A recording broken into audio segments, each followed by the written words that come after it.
Hiya, I'm Jasper, and welcome to your video review for Spider-Man No Way Home. Spoiler review for the extended edition, which adds an extra 11 minutes. So, as always, I'm going to give you the good, the bad, and the furry.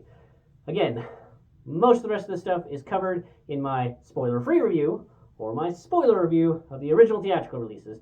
Links in the description down below. This is most of my thoughts after watching the extended edition. What I will say is that I don't think it's absolutely necessary. So the Batman v Superman and the Justice League both needed their director's cut and the Zack Snyder version in order to make them good. Spider-Man No Way Home was absolutely, positively in all ways like fantastic and perfect, and I loved every second of it. So it didn't need more, but I liked that it got more. I don't have like a play-by-play of exactly what was different about it because I think that I'm mostly talking about the things that I think I noticed were different from the first one. So for 11 minutes, they added 11 minutes.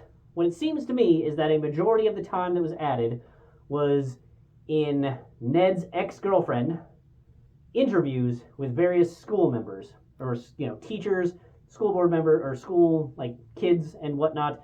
And I personally felt like they needed to have a big enough number to attract people back to theaters, because I want to say that they released the extended cut in theaters for a little while, and they wanted to have it be a long enough time to make people feel it was worth it to go back to the theaters.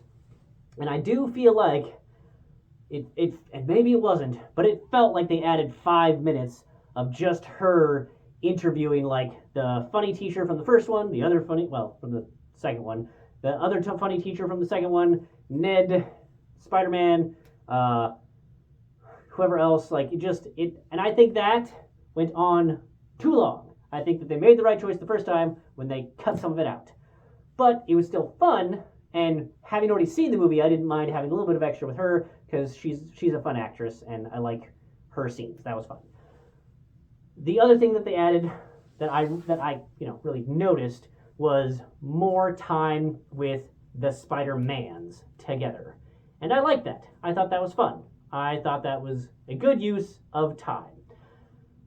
And I did also, it's been a while since I've seen it, so when I turned it on and it opened with the three of them on very shitty webcams, like, why can't you guys just buy like 1080p webcams? Come on, you're super rich at this point. Like, buy some better webcams. Anywho, I like that it had the three of them on webcams talking to each other, and I like that Tom Holland and Tobey Maguire were like, we waited this long, but we wanted to tell you, I love you, like, we love you. And I thought I was like, oh, that's cute, that's adorable. And I would totally watch like 2 hours of just those three talking to each other via webcam, even if it is shitty webcams. But then when I continued the rewatch and saw that there's that moment with the three of them, and he's like, wait, guys. And Andrew Garfield's Spider-Man is just like, I love you guys. And they're like, thanks. And then they go and do their fighting. I think that was the appropriate response for that scene and that time and that like comedic factor. But I also appreciated that the extended cut, they're like, look, we need to address that we also do love Andrew Garfield and Andrew Garfield's Spider-Man. And I still love every minute of like reassurance that Andrew Garfield's Spider-Man needed. And I still cried when he caught MJ. It felt like it's probably just my rose-colored glasses, but it felt like in the non-extended cut that he caught her and lowered her, and they had a longer scene of him being like, cry-facing because he finally fucking caught her. And that he was like, are you okay? And then she was like, are you okay? Like, I felt like I'm misremembering. I feel like I'm misremembering, but I'm remembering that in the non-extended cut, that, like, they held that on both sides, like him and then her for longer. But maybe it was just me still being in slow-mo from being like, yes! Yes! Got her, type of thing. So, great there, and yeah, those were the kind of the two main parts that I could see a difference. Once again, and I think I said it in my spoiler review for this, but I loved this interpretation of Jamie Foxx's Electro.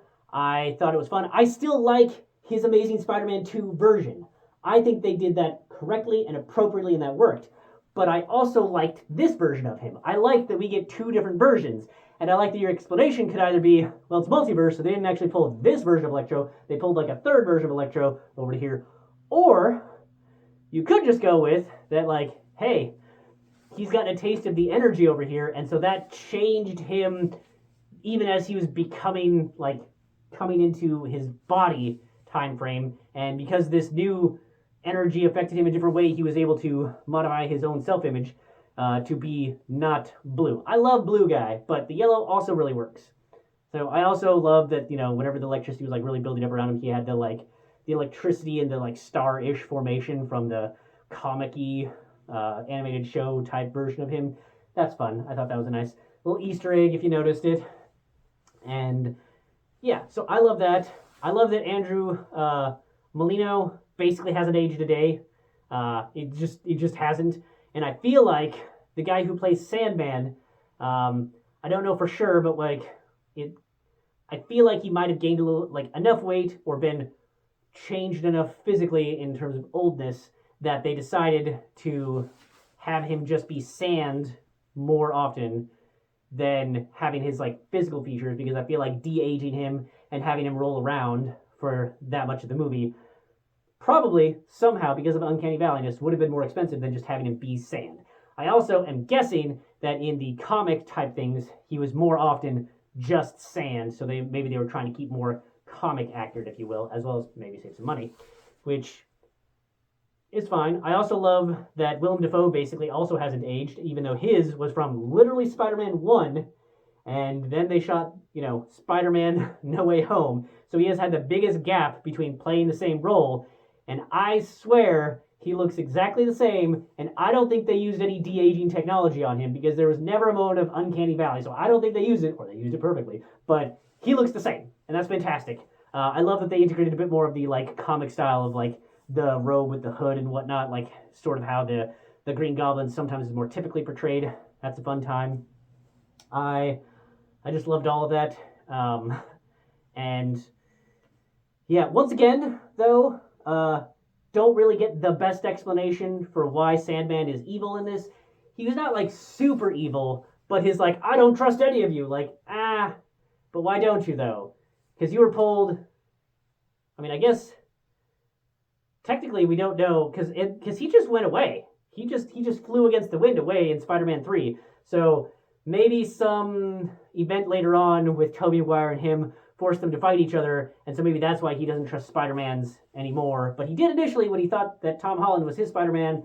So I don't know. I don't understand why, because he doesn't trust anyone, he's going to team up with the bad guys. But I also don't remember them explaining why or how he was about to die in his universe. Because the other people, like they made sense with talking about how they were about to die when they got sucked into this one, but not for him. So I guess maybe if he doesn't want to possibly die, sure. But yeah, so I've probably already addressed this in my spoiler review for it last time, but I super enjoyed the film. I loved all the interactions. I love that they did the meme of like, you, me, like he's like, Peter, it's like, yes. You know, Peter Parker, yeah, well, I mean, that's still all of us. That's still him and me and all of us, and that was fantastic. And I like that we got a little bit more on the web shooters. I still like web shooters coming out of his body best, but I also appreciated that in this one they explained, because I noticed at the start of the Amazing Spider-Man 2, when they established that, like, hey, because of how badly like Oscorp was implicated with the gas to turn people into lizards, we did away and destroyed all of our biotechnology and whatnot. So it was already a little strange, and like, how is he going to buy more of the web shooter stuff? But in the second one, when they're like, hey, we literally killed all of the spiders, like all of the spiders are dead, there's no more, how is he still making web shooters? Because it was established that he basically just ordered a box of things that he like modified how they came out of the cartridges from Oscorp. And in this third one, he does, and I don't know if it was in the non-extended version, but in this one, he does explain that like he had to formulate his own. So clearly he broke down whatever was the Oscorp version to make his own, even after the spiders went away. So I appreciate that. But yeah, go and see this film. It's absolutely fantastic. It's got all 3 Spider-Man in it. They all get justice. They all, like, everything. I love that this movie is just basically one entire happy ending about things. Also, I do think I gave a little bit of a hard time on Doctor Strange backpedaling a little bit because he only did that like right in the beginning, and he clearly was just having a bad day. And people are allowed to have bad days because he definitely makes up for it in his interactions with Spider-Man after he comes out of the mirror universe. I think that he shows that he is the new Doctor Strange that is like not a douchebag as much and just like much nicer, more understanding guy. And I like that.